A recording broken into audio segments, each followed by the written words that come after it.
ने रात के अंधेरे में एक सख्ती से तैयार किए गए ऑपरेशन में हजारों गैंग के सदस्यों को जंजीरों में बांधकर सी कॉट पहुंचाया।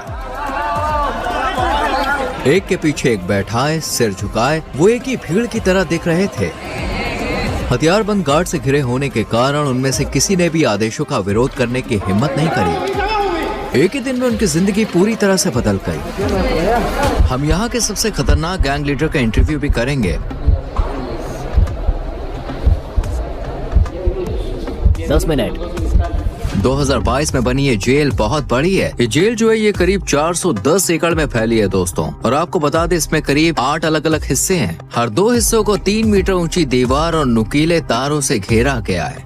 ये पूरी जगह 9 मीटर ऊंची दीवार और 3 मीटर ऊंची घिरी हुई है, जिसमें 15,000 वॉट का करंट है। 19 वॉच टावर्स हर हरकत पर नजर रख रहे हैं ताकि कुछ भी छूट न जाए। यहाँ की पूरी डिजाइन सिर्फ भागने से नहीं रोकती, बल्कि भागने के ख्याल को ही मिटा देती है।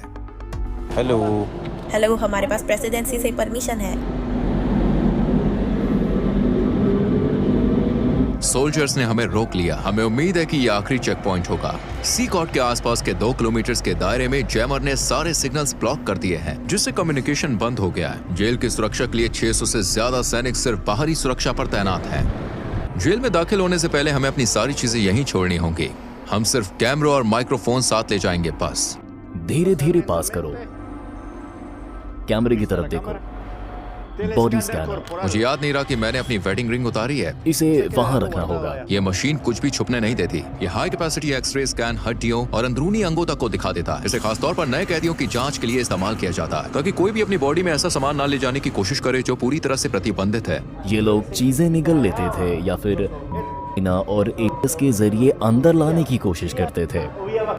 Micro SD card, micro chips और यहाँ तक कि फोन चार्जर भी। एक और गहन बॉडी चेक की गई। अपने जूते उतारो। उन्होंने हमारे सॉक्स को भी अंदर से चेक किया। हमें केवल सिक्योरिटी पार करने में 1 घंटा लग गया, जबकि हमें मीडिया के रूप में इनवाइट किया गया था और इसके लिए महीनों पहले अप्लाई किया था। गार्ड्स ने मास्क पहना है क्योंकि वो यहाँ एक जोखिम भरा काम कर रहे हैं। अगर उनकी पहचान हो गई तो टाउन सेंटर्स जाना उनके लिए और भी खतरनाक हो सकता है, क्योंकि इनके गैंग्स के बहुत सारे कनेक्शन है, इसलिए उन्हें अपनी पहचान छुपानी पड़ती है। आप मास्क क्यों नहीं पहनते? मुझे उनसे आमने सामने बात करनी पड़ती है, उनकी आंखों में देखकर। वो पहले से ही जानते हैं कि मैं कौन हूँ। अब हम रजिस्ट्रेशन रूम में हैं। ये जगह सिर्फ कैदियों के लिए है। जब किसी क्रिमिनल को सड़क से पकड़ा जाता है तो उनके पास कोई ID नहीं होती और इसलिए उनकी फिंगरप्रिंट और फोटो लेकर उन्हें सिस्टम में एनरोल किया जाता है। एक बार जब वो सी कॉट का परमानेंट पार्ट बन जाते हैं तो वो अपने परिवार और प्रियजनों से हमेशा के लिए संपर्क खो देते हैं, क्योंकि फैमिली विजिट स्ट्रिक्टली मना है। ये भी ध्यान देने वाली बात है कि बड़ी कार्रवाई के दौरान कुछ मासूम लोग गलती से जेल में बंद कर दिए गए। नो कॉन्टैक्ट पॉलिसी की वजह से उनके परिवार को ये तक नहीं पता कि वो कहाँ हैं या जिंदा भी हैं या नहीं। कुछ के लिए ये डॉक्यूमेंट्री उनके गायब प्रियजन को देखने का पहला मौका हो सकता है। कैदियों के मॉड्यूल्स में जाने से पहले हम जेल के आर्मरी सेक्शन में गए। ये हिस्सा किसी भी संभावित दंगे के मामले में जरूरी है, क्योंकि यहाँ के क्रिमिनल्स दुनिया के सबसे खतरनाक क्रिमिनल्स माने जाते हैं। हम जो हथियार यहाँ इस्तेमाल करते हैं और वो T65 राइफल है, जो कि M16 राइफल जैसी ही होती है। हमारे पास 12 गेज शॉटगन भी है। सिग सॉयर राइफल हमें तंग जगहों में भी आसानी से काम करने देती है। जब क्रिमिनल्स को अरेस्ट कर बस में ले जाया जाता है तो उनके मूवमेंट को रोकने और ऑफिसर्स की सुरक्षा के लिए कई तरह की हथकड़ियां और जंजीरें लगाई जाती हैं। क्या यहाँ पे कभी दंगा हुआ है? अभी तक कोई भागने की कोशिश नहीं हुई। यहाँ हमारे पास सबसे खतरनाक क्रिमिनल है। दंगा रोकने वाले गियर में सिर की सुरक्षा, फेस शील्ड, गर्दन की सुरक्षा, एंटी ट्रॉमा वेस्ट, पैरों की सुरक्षा, शिन गार्ड्स और एक शील्ड एरिया में एंटर कर रहे हैं। देश को सुरक्षित रखने के लिए सी कॉट में 1000 स्टाफ मेंबर्स काम करते हैं। ये लगभग इम्पॉसिबल है, लेकिन बस सोचिए अगर कोई कैदी इस किले नुमा जेल से बाहर निकल भी जाए तो जो छोटे छोटे पत्थर आप देख रहे हैं उन्हें जानबूझकर यहाँ रखा गया है। इन पत्थरों पर चलते ही आवाज होती है जैसे अलार्म बज गया हो। ऐसे में चुपचाप भागना नामुमकिन है। क्या उन्होंने भागने की कोशिश की? नहीं। क्या वो कोशिश कर सकते हैं? मुश्किल है, क्योंकि उन्हें कई सिक्योरिटी रिंग्स पार करने होंगे। सी कॉट को एक अलग अलग जगह पर अपनी पूरी इंफ्रास्ट्रक्चर के साथ बनाया गया है, जिसमें इलेक्ट्रिकल और सीवेज सिस्टम भी शामिल है, ताकि बाहरी रोक टोक ना हो सके। अगर बिजली कट जाए या पानी की सप्लाई रुक जाए तो सिस्टम्स और पावर प्लांट से 1 हफ्ते तक काम कर सकते हैं। मुझे बहुत एक्साइटमेंट हो रही है। अब हम दुनिया के सबसे खतरनाक क्रिमिनल्स के आमने सामने होने वाले हैं। माहौल काफी तनावपूर्ण है। अब हम एक मॉड्यूल के अंदर जा रहे हैं। आप यहाँ तीसरे और चौथे मॉड्यूल को एक साथ देख सकते हैं। जो क्रिमिनल इनमें से किसी एक इमारत में घुसता है वो कभी इन दरवाजों से बाहर नहीं निकलता।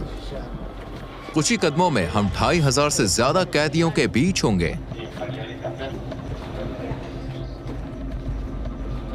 ये ऐसा है जैसे कंट्रोल केओस के बीच कदम रख रहे हैं।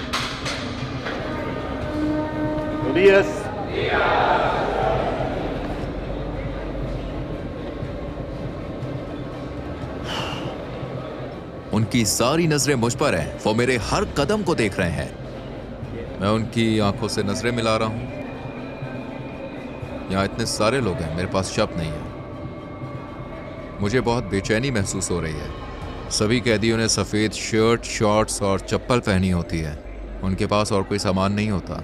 ज्यादातर कैदी मुश्किल से 20-25 साल के होते हैं और गंभीर अपराधों के लिए दोषी ठहराए गए हैं। इतिहास के सबसे कुख्यात क्रिमिनल के पास भी आमतौर पर 20 से 30 पीड़ितों का रिकॉर्ड होता है, लेकिन यहाँ कुछ कैदी सैकड़ों मासूम लोगों की जान लेने के लिए जिम्मेदार हैं। क्या मैं कैदियों से कुछ पूछ सकता हूँ? नहीं, बिल्कुल नहीं। अगर आपके कोई सवाल है तो मैं उनका जवाब दूंगा। अगर वो मुझसे बात करने की कोशिश करें तो आप क्या करेंगे? मैं उन्हें ऐसा करने नहीं दूंगा। वो जानते हैं कि अगर उन्होंने इंस्ट्रक्शंस को फॉलो नहीं किया तो उन्हें सजा मिल सकती है। मुझे जानने की उत्सुकता है कि इन ग्रुप लीडर्स में से किससे मेरा इंटरव्यू होगा। हमें इस पीली लाइन को पार करने की इजाजत नहीं है क्योंकि ये दुनिया के सबसे खतरनाक इंसानों में से हैं। हमारे और उनके बीच कोई सलाखें नहीं है और हर कोई जानता है कि यहाँ कुछ भी हो सकता है। इस मेगा जेल के 8 मॉड्यूल में से आपको बता दें हर एक में 32 सेल हैं। हर सेल में करीब 80 कैदी होते हैं, लेकिन ये संख्या जेल अभी अपनी पूरी क्षमता पर नहीं है। लेकिन फिर भी हर कैदी के पास केवल 0.5 स्क्वायर मीटर्स की पर्सनल जगह है। कैद मिलता है और ना ही सेल के बाहर चलने का कोई आंगन। यहाँ हर कैदी को इतनी लंबी सजा दी गई है जिसको आप इमेजिन भी नहीं कर सकते। एक चीज जो नहीं बदलती वो ये है कि ये कैदी कभी भी बाहर नहीं जाएंगे और कभी सूरज की रोशनी नहीं देख पाएंगे। जेल के अंदर बाहर आने जाने की इजाजत केवल स्टाफ और कभी कभी मीडिया को है। ये लोग कभी भी इस बिल्डिंग को नहीं छोड़ेंगे। अगर आप उनके चेहरे को देखें तो उनकी आंखों में खालीपन दिखेगा। इनके पास भविष्य के लिए कोई उम्मीद नहीं है। ये लोग बहुत रोबोटिक लगते हैं। इनकी जिंदगी एकदम बेजान चल रही है। ये खुला कोना इनका टॉयलेट एरिया है। 80 कैदियों के लिए यहाँ सिर्फ 2 टॉयलेट है। ये काफी अपमानजनक है। इनका पूरा कॉन्फिडेंस और अनुशासन। अब तक कुछ नहीं हुआ। जब भी हमारा कैमरा किसी सेल पर फोकस करता है तो अक्सर हम किसी कैदी को चुपचाप कुछ शब्द बोलते हुए देखते हैं। जेल की सलाखों के पीछे भी गैंग के मेंबर बाहर ऑर्डर्स भेजने की कोशिश करते हैं। एक कैदी ऐसा ही कर रहा था। उसका मैसेज ब्लॉक करने के लिए सेंसर कर दिया। ये गैंग सभी भी काफी ताकत रखते हैं। अफवाह है कि ये मासूम लोगों को निशाना बनाकर बदला लेने का प्लान बना रहे हैं। इसके जवाब में अधिकारियों ने चेतावनी दी है कि वे कैदियों पर और सख्त कदम उठाएंगे अगर उन्होंने ऐसा है। नाश्ते में आम तौर पर चावल और बीन्स होते हैं और रात के खाने में भी यही होता है। दोपहर के खाने में सफेद चावल और पास्ता मिलता है। यहाँ कोई न्यूट्रिशन वाला खाना जैसे चिकन या मीट नहीं दिया जाता। पास्ता और 2 टॉर्टिला। क्या मेन्यू रोज बदलता है? नहीं। क्या हर दिन यही खाना होता है? हाँ, हमेशा यही। फ्रेशमेंट। ये एक मीठा पेय है। मैं इसे खुद चखने वाला हूँ। कैदियों को अपने हाथों से खाना खाना पड़ता है और खाने के बाद अपनी प्लेटें साफ करनी होती है। प्रोटीन की कमी वाली इस डाइट के कारण इनमें से कई को न्यूट्रिशन की कमी की समस्या हो सकती है। हम कैदियों के साथ इंटरव्यू शुरू करने से पहले आपको एक ऐसी जगह दिखाना चाहते हैं जो अब तक देखी गई जगहों से भी ज्यादा खौफनाक है। ये है आइसोलेशन सेल एरिया। जब कैदी कानून के मुताबिक कोई नियम तोड़ते हैं तो उन्हें इन आइसोलेशन सेल्स में भेजा जा सकता है। कानून मुझे इन्हें 15 दिनों तक यहाँ रखने की इजाजत देता है। इन सेल्स के दरवाजे पूरी तरह से बंद होते हैं। इस ग्रिड से मैं इन्हें देख सकता हूँ और पहचान सकता हूँ कि अंदर कौन है। यहीं पर हम इन्हें खाना देते हैं और दरवाजा खोलने से पहले हथकड़ी लगाने के लिए इस स्पेस का इस्तेमाल करते हैं। स्वागत है आइसोलेशन सेल में। अगर कोई कैदी मिसबिहेव करता है तो उसे यहीं भेजा जाता है। वो ये नहीं जानता कि कितना समय हो चुका है या उसे और कितनी देर तक यहाँ रहना होगा। दिनों या हफ्तों तक वो इस कंक्रीट के बिस्तर पर सोता है बिना बाहर निकले। वो बाहरी दुनिया से पूरी तरह कटे होते हैं, अकेले केवल अपने ख्यालों के साथ। देखिए, यहाँ पर पीने के लिए एक बेसिन है। यहीं से वो पानी लेते हैं और यहीं वे टॉयलेट करते हैं।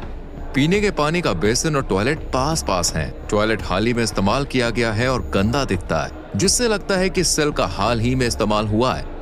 उनके पास रोशनी के लिए इकलौता ये छोटा सा छेद है, जिससे मुश्किल से सूरज की रोशनी अंदर आती है। यही छेद ताजी हवा का भी इकलौता साधन है। आपके हिसाब से आइसोलेशन रूम की सबसे मुश्किल बात क्या है?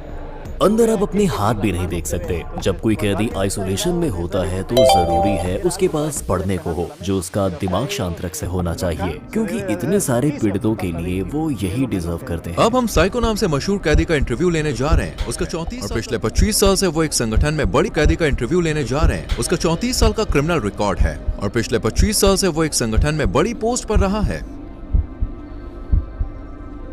10 मिनट। इस कैदी के चारों ओर सुरक्षा सुनिश्चित करने के लिए 12 गार्ड्स भी काफी नहीं है। मास्क उतारो। तुम्हारा नाम क्या है? मेरा नाम मार्विन आर्नेस्टो है। तुम्हारी उम्र?